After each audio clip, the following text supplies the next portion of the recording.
एक वृद्ध माता अपने बहू बेटी के यहाँ शहर रहने गई।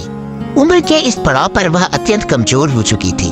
उसके हाथ कांपते थे और दिखाई भी कम देता था। वो एक छोटे से घर में रहते थे। पूरा परिवार और उसका 4 वर्षीय पोता एक साथ डिनर टेबल पर खाना खाते थे। लेकिन वृद्ध होने के कारण उस महिला को खाने में बड़ी दिक्कत होती थी। कभी मटर के दाने उसके चम्मच से निकलकर फर्श पे बिखर जाते थे, तो कभी हाथ से दूध छलककर मेजोपेश पर गिर जाता था। बहू बेटे 1-2 दिन ये सब सहन करते रहे, पर अब उन्हें अपनी माता की इस काम से चिढ़ होने लगी। हमें इनका कुछ करना पड़ेगा, उसके बेटे ने कहा। बहू ने भी हाँ में हाँ मिलाई और बोली, आखिर कब तक हम इनकी वजह से खाने का मजाक किरकिरा करते रहेंगे और हम इस तरह चीजों का नुकसान होते हुए भी नहीं देख सकते।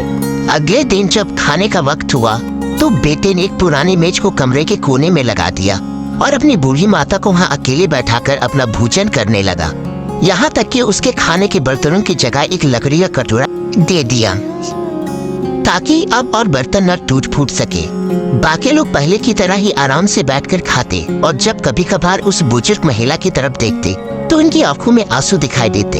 यह देखकर भी बहू बेटे का मन नहीं पिघलता। वह उनकी छोटी से छोटी गलती पर ढेरों बातें सुना देते। वहाँ बैठा बालक भी यह सब बड़े ध्यान से देखता रहता और अपने में मस्त रहता। एक रात खाने से पहले उस छोटे बालक को उसके माता पिता ने जमीन पर बैठकर कुछ करते हुए देखा।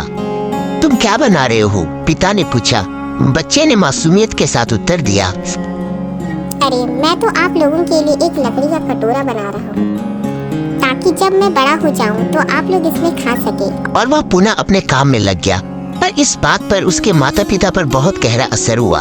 उनके मुंह से एक भी शब्द नहीं निकला और आंखों से आंसू बहने लगे। वो दोनों बिना बोले ही समझ चुके थे कि अब उन्हें क्या करना है।